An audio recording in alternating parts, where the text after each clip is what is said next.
supporters et fans de l'OL. Bonjour à tous, bienvenue sur ma chaîne web pour cette nouvelle vidéo. Oh non c'est le débrief hier soir de la deuxième journée, voilà, qui était en retard, on se déplaçait à Lorient. Mais regardons ensemble le menu du jour et les 3 points. Oh, c'est désespérant, la première partie que je souhaite accorder. Ensuite, la deuxième, on a une équipe sans inspiration. Et enfin, dans la dernière, note, top, flop, flop, flop et flop. Merde! Je dédicace cette vidéo avant de commencer à mon épouse, 3 ans de mariage que nous avons fêté hier. Et en plus, elle m'a offert le plus beau des cadeaux avec cette petite gamine formidable et très gentille que j'embrasse. Elle est chez la nounou. Faut qu'on aille la chercher à 17h.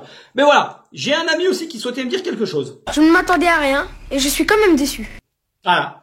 Je vais pas passer par 4 chemins, les gars. Je démarre la vidéo parce que c'est pas le genre de la maison et je m'adresse à toute l'institution de Tonton en passant par le staff, les joueurs, tout. Vous avez pué la merde hier. Une fois de plus à l'extérieur. Je suis excédé. Merde. Mais c'est une honte ce que l'on a vécu sincèrement. Mais jusqu'où va-t-on continuer ainsi? Je vous mets une photo des stats du match. Là, suivez mon doigt s'il vous plaît. Et les mouches comme d'habitude. Tous les matchs se suivent et se ressemblent depuis le début de la saison. Et comme à chaque fois, les compis sont les mêmes. Et ce n'est plus possible. Merde. On a la possession du ballon, on fait tourner tranquillou bilou, en train de fumer sa tige pépère, un train de sénateur. Et il n'y a aucun changement de rythme pour déstabiliser un bloc bas, sachant qu'on a joué que des équipes dans le même schéma organisationnel. On va dire tous nos adversaires ont compris la formule. Tu restes bas, tu ne laisses aucun espace en resserrant les lignes au maximum. Et les gones vont venir s'empaler dans l'axe du terrain comme tout le temps. Ils bétonnent en face, ils quadrillent l'axe en laissant les ailes un peu plus dégarnies comme mes cheveux. Vous le voyez là, juste au-dessus. Mais sachant très bien qu'on ne va pas écarter, nous, le jeu en passant par les côtés. Pourquoi? Pour faire la différence. Non, ça ne sert à rien. Allons nous empaler droit devant, au milieu. Mais merde! Kesako, vous vous comportez comme des bananes et des trompettes et ça en devient désespérant. Mais quand est-ce que vous allez jouer au foot avec votre tête de façon intelligente? Vous commencez à m'emmerder.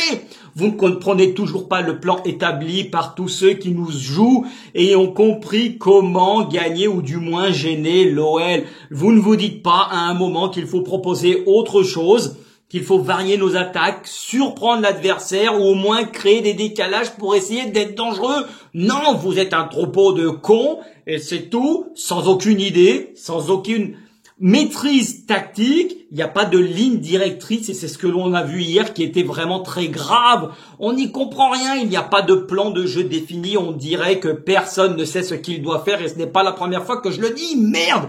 Une image tellement significative et symptomatique de tout cela, c'est lorsque Coco Chanel va faire son entrée en jeu à la mi-temps et qu'il est en train de mettre ses protèges. T'as Peter Alaoui accoudé au bar, en l'occurrence donc sur la rambarde, comme Riton au balto qui est en train de s'adresser avec un godet à la main à Dédé.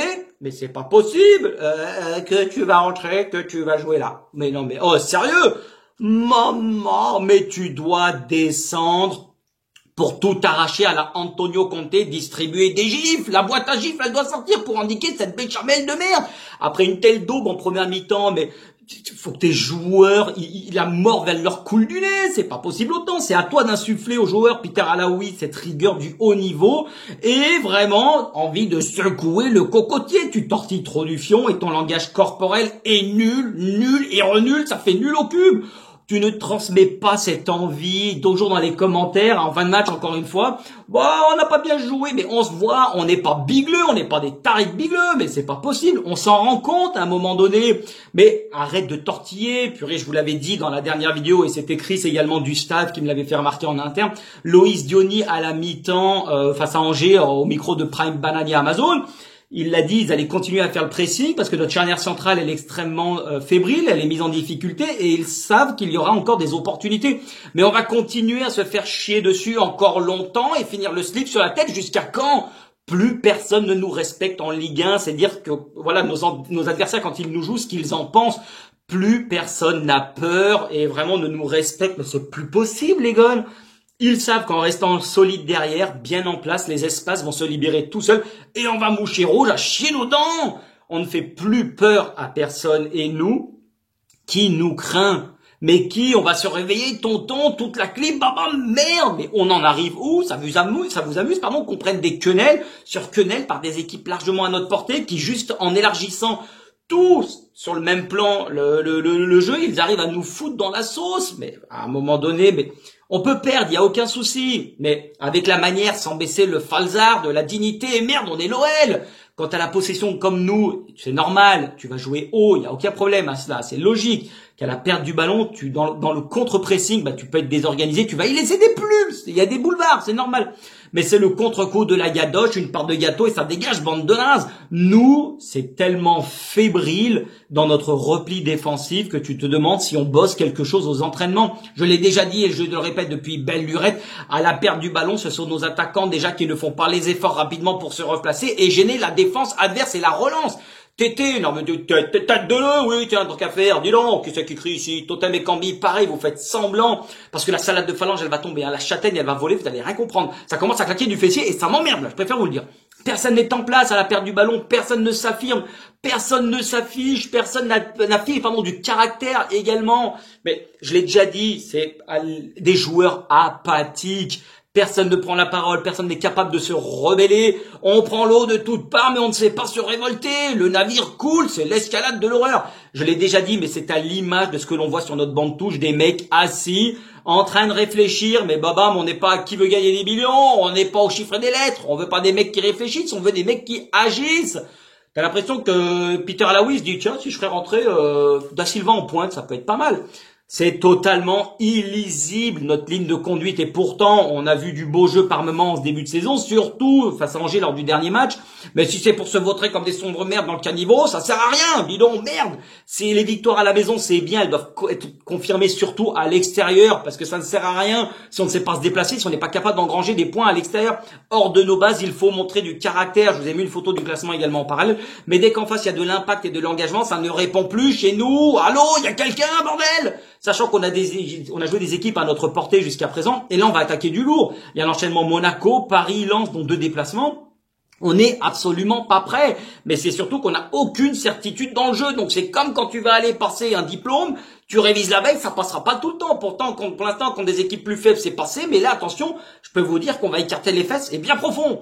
On passe à la deuxième partie également, mais c'est un point extrêmement important que je souligne et qui est criant, qui me rend dingue, c'est que l'on n'a aucune créativité. Bon sang de soi, merde! Ça fait un bail que ça dure, ce n'est plus possible maintenant dans nos enchaînements et surtout au milieu de terrain, là où nos joueurs sont censés faire la différence. On joue en sabbat, mule, babouche, tout ce que vous voulez, comme d'habitude, mais c'est pas des crampons de foot.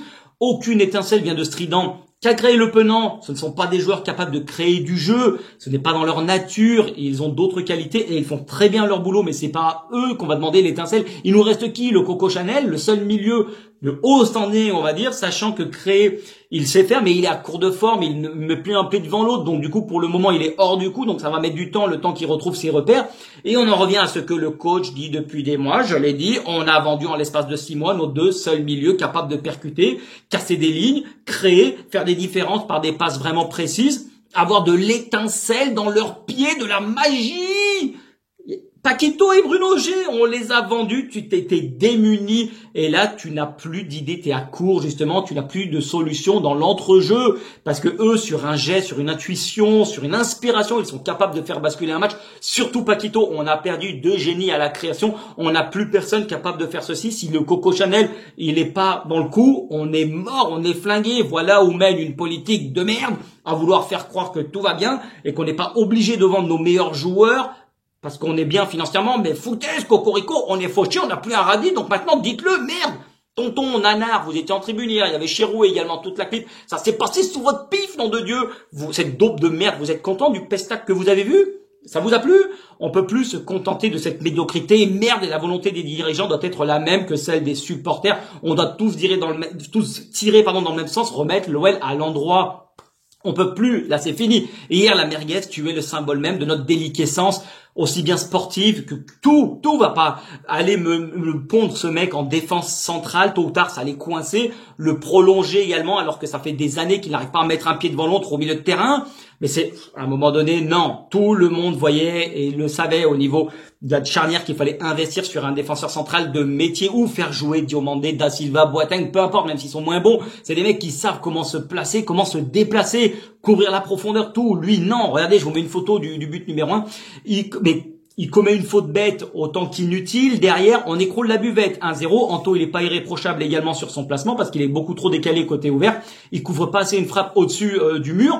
Eh ben, dis donc, qui c'est qui saute de profil? Kezako, encore lui, la merguez. 1, l'OL 0. La photo du 1 partout. La seule fois où, voilà, on a pu contre-presser en avançant, on a réussi à égaliser parce qu'on était parfaitement en place. Abergel, il veut orienter à l'opposé, mais l'espace est trop grand et le Dolce intercepte. Tête, pour têter justement, remise plein axe. Il monopolise 5 défenseurs en partant balle au pied. Les joueurs, hop, sont aspirés, ils libèrent l'espace sur le côté, Alex, bam, la finition, un partout. On se dit, bon, on a égalisé bien plus tôt que face à Reims, donc ils ont retenu la leçon. Dis donc, fous-toi le bien profond ton doigt, hein. Je vous mets une photo du 2-1, Mvongo à la balle, on avance pour entamer le pressing haut et récupérer le deuxième ballon puisqu'il va dégager.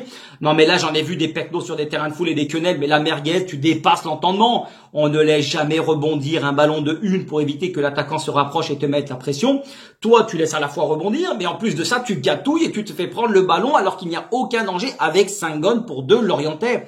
Ouattara passe son corps devant, Talonade il réussit à récupérer le ballon, Mofi qui arrive lancé, merguez tu ramasses des fraises pendant ce temps-là. Et le délice de ballon piqué, ça fait 2-1, merci, au revoir.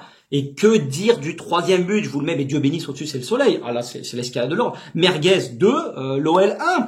3-1, on est passé en 4-4-2 à la mi-temps. On l'a vu après les changements que Peter Alaoui a fait, mais sur une relance à la main du gardien. Non mais regardez le plan large, tout l'équilibre de l'équipe et notre colonne vertébrale mise à mal, on marche sur la tête. Merde, 6 joueurs éliminés sur une relance à la main. Mais vous avez vu l'espace qu'il y a, sérieux, mais je vais m'arracher la tête et les chicots.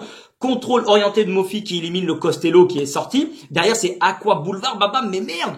2 défenseurs, il nous reste limite. Donc on galope comme on peut pour essayer de, voilà, la Tagliatelle, il a suivi, il est rentré axe pour couvrir son attaquant, c'est normal. Je parle même pas des attaquants dans le repli, le 2 milieux de terrain, le double pivot, on va dire, qui était là. Mais où sont-ils au moment... Bon, on se replie, on arrive à faire à peu près semblant. Vous voyez, il y a quasiment plus d'espace parce qu'on a un Lyonnais devant chaque Lorientais. Mais le seul qui est en retard, c'est le Dolce Gusto. Où est-ce que tu es, mon ami? Eh ben voilà, il jouait encore une fois ailier. Donc dans le dos, il y a des boulevards. Mais Cassapa, tu es où? Ça fait des mois que je demande qu'est-ce que tu glandes aux entraînements parce que derrière, c'est des erreurs individuelles. J'en peux plus. Merde, je vais finir par exploser. C'est fini, hier c'est la goutte d'eau, c'est plus possible, mais travailler, mais c'est n'importe quoi tactiquement, c'est désorganisé, c'est affligeant à voir. Je vous ai mis une photo des notes en parallèle du match. Arrêtez de geindre. Oui, Alex a eu la balle du 2-2 sur une magnifique ouverture de Coco Chanel. Il a raté sa reprise. La Tagliatelle sur un centre du Dolce à la 80e, il a mis un coup de casque. Et ben Mvogo, il a réussi l'arrêt qu'il fallait à ce moment-là, mais c'est trop peu. Donc ce que je vais faire, c'est simple. Bande de bananes et de trompettes. Oh, j'ai du mal. Bam! Carton rouge pour tout le monde. J'ai même pas envie de parler individuellement parce que vous puez tous la merde. Hier, vous m'avez fait sortir de mes gonds. C'était notre anniversaire de mariage, je vous l'ai dit. Vous auriez pu me faire un beau cadeau. J'ai offert des fleurs à ma femme à 77 € le bouquet. Elle sentait bon, c'est déjà ça. Hormis Chicles, le reste qui a fait une excellente entrée, vous puez la daube, le vomi de racleur de bidet. Rien d'autre. Ni plus ni moins. Donc dimanche, on va se retrouver face à Monaco en espérant un tout autre résultat. Mais d'ici là, il va falloir absolument se réveiller. Et j'en ai marre des discours. Je comprends pas. On a pas bien joué en première mi-temps. Non, on veut des actes. Dorénavant, ça suffit. On veut voir une équipe de foot et pas une équipe de guignols et de pecnos, s'il vous plaît. Donc on se réveille. Allez, c'est tout pour aujourd'hui. L'Olympique Lyonnais est et restera une formidable raison d'être heureux. On se retrouve pour l'avant-match comme d'habitude. Passez une belle journée les gones. Allez, tchuss et barrez-vous, vous m'emmerdez. Tout le monde m'emmerde. C'est comme ça.